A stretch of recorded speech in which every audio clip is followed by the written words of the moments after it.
Morning. शुरू करते हैं झारखंड का तीसरा भाग।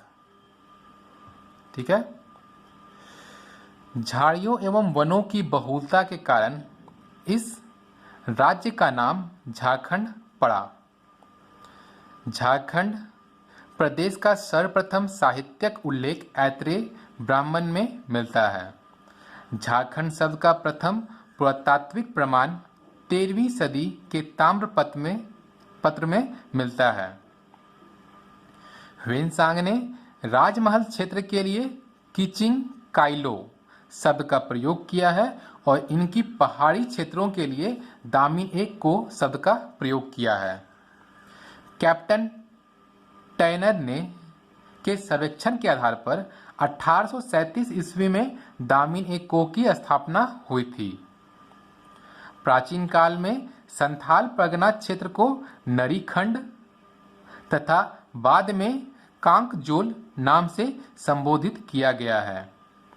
1833 में दक्षिण पश्चिम फ्रंटियर एजेंसी की स्थापना के बाद इस एजेंसी का मुख्यालय विल्किंसनगंज या किशुनपुर के नाम से जाना जाता था, जिसे बाद में रांची नाम से जाना गया।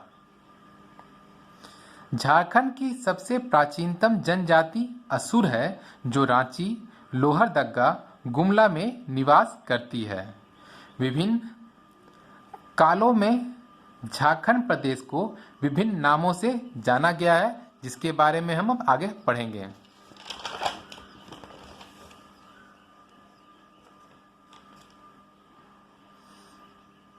एक तरफ काल है, दूसरी तरफ उसका नाम क्या था। ऐत्रेय ब्राह्मण। ऐत्रेय ब्राह्मण में झारखंड को क्या कहा गया था? पुंड या पुंड्र। ऐत्रेय ब्राह्मण में पुंड या पुंड्र। वायु पुराण में मुरंड। वायु पुराण में मुरंड। विष्णु पुराण में मुंड। विष्णु पुराण में मुंड। भागवत पुराण में किक्कट प्रदेश। भागवत पुराण में किक्कट प्रदेश।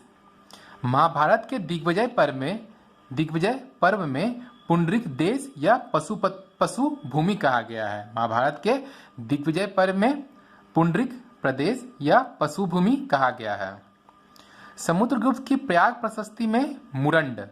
समुद्रगुप्त की प्रयाग प्रशस्ति में मुरंड कहा गया है। पूर्व मध्यकालीन संस्कृत साहित्य में कलिंद देश। पूर्व मध्यकालीन संस्कृत साहित्य में कलिंद देश। 13वीं सदी में के ताम्रपत्र में झारखंड कहा गया है। तारीख ए फिरोजशाही में भी झारखंड कहा गया है। तारीख ए बंगला में भी झारखंड कहा गया है। सियार उल मुतखरीन में भी झारखंड कहा गया है। कबीर और जायसी द्वारा भी इसे झारखंड नाम से ही संबोधित किया गया है। अकबरनामा में भी झारखंड कहा गया है। आईने अकबरी में कोकरा या खंकरा कहा गया है। कौटिल्य का अर्थशास्त्र में इसे कुकुट या कुकुट देश कहा गया है।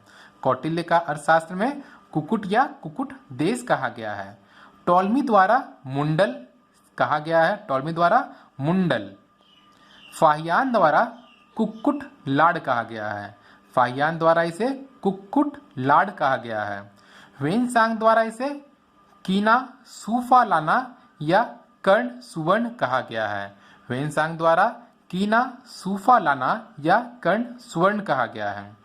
मुगल काल में इसे खूखरा या कुकरा कहा गया था।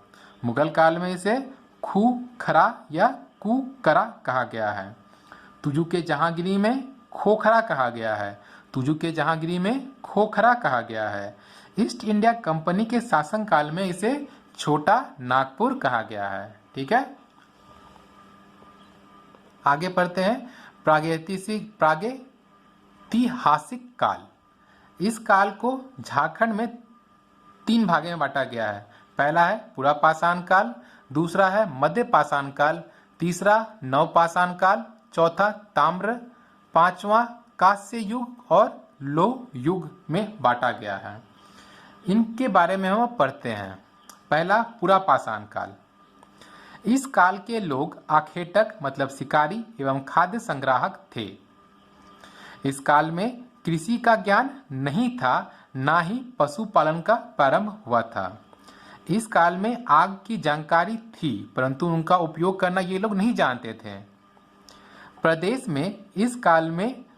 प्रदेश में मतलब कि झारखंड में इस काल के अवशेष हजारीबाग, रांची, देवघर, बोकारो, पूर्वी सिंहभूम और पश्चिमी सिंहभूम से प्राप्त हुए हैं।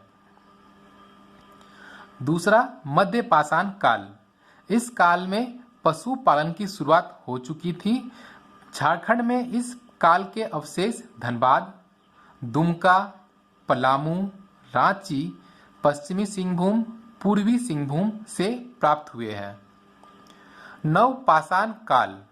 इस काल में कृषि की शुरुआत हो चुकी थी। इस काल में आग के उपयोग तथा कुंभकारी का भी प्रारंभ हो चुका था।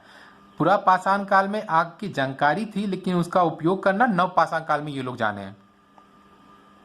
इस काल के अवशेष रांची, लोहरदग्गा, पश्चिमी सिंहभूम और पूर्वी सिंहभूम आदि क्षेत्रों से प्राप्त हुए हैं। अब आते हैं ताम्र पाषाण काल। यह काल हड़प्पा पूर्व काल, हड़प्पा काल तथा हड़प्पा पश्चात काल तीनों से संबंधित है। पत्थर के साथ तांबे का भी प्रयोग किया गया था। इस काल में मानव द्वारा प्रयोग की गई प्रथम धातु तांबा थी। इस युग का काल का केंद्र बिंदु सिंहभूम क्षेत्र था। इस काल में असुर, बिरजिया तथा बिरहोर जनजाति द्वारा तांबा गलाने तथा उससे संबंधित उपकरण बनाने की कला से परिचित थे। मतलब कि असुर, बिरजिया और बिरहोर ये तीन जनजातियां इनको तांबे से क्या क्या उपकरण बनाना है ये इस कला से परिचित थे। झारखंड के कई स्थानों से तांबे की कुल्हाड़ी तथा हजारीबाग के बाहर गड़ा से तांबे के 49 खानों के अवशेष प्राप्त हुए हैं। पांचवा कांस्य युग। इस युग में तांबे में टिन मिलाकर कांसा निर्मित किया जाता था तथा उससे बने उपकरणों का प्रयोग किया जाता था। छोटा नागपुर क्षेत्र के असुर और बिरजिया जनजातियों को कांस्य युगीन औजारों का प्रारंभकर्ता माना जाता है। लोह युग।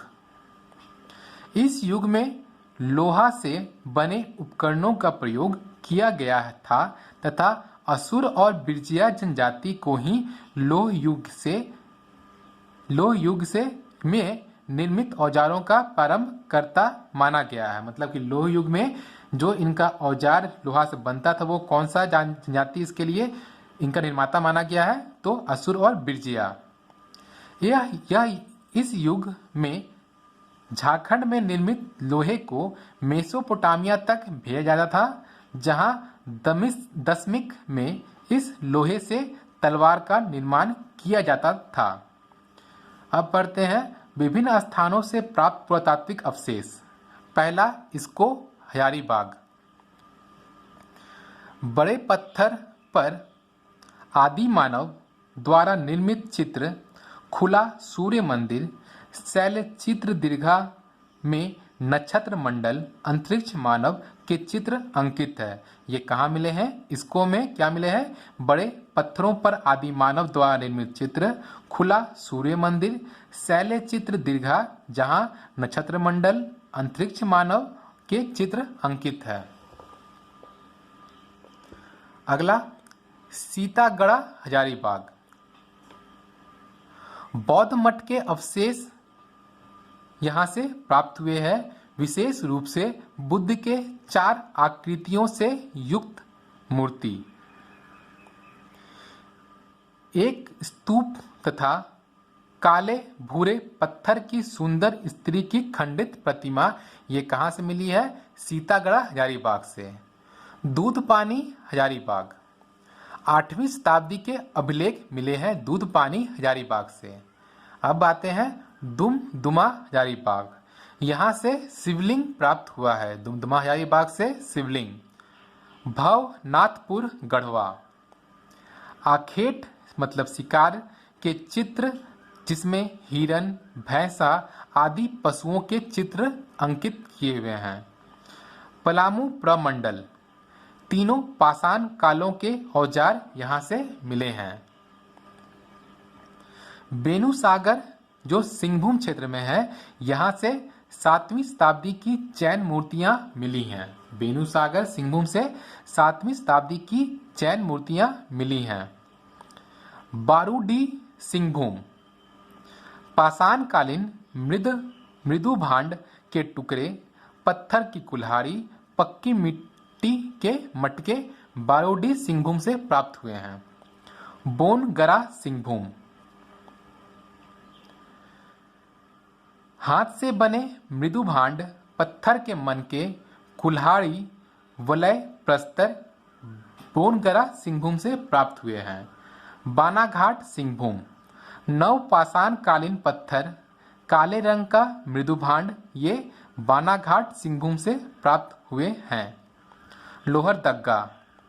यहाँ से कांसे का प्याला प्राप्त हुआ है। नामकुम रांची। तांबे एवं लोहे के औजार तथा वान के फलक नामकुम रांची से प्राप्त हुए हैं। लूपगढ़ी। कब्रगाह के अवशेष। लूपगढ़ी से कब्रगाह के अवशेष प्राप्त हुए हैं। छोटा नागपुर के पहाड़ी क्षेत्र, यहाँ से आदि मानव के निवास के साक्ष्य मिले हैं। आज के वीडियो में यहीं तक। अगर आपको वीडियो अच्छा लगे तो चैनल को सब्सक्राइब करें कि आपको आगे की भी वीडियो की जानकारी अपने आप मिलते रहे। वीडियो को लाइक करें और अपने दोस्तों के साथ इस वीडियो और हमारे चैनल को शेयर करें।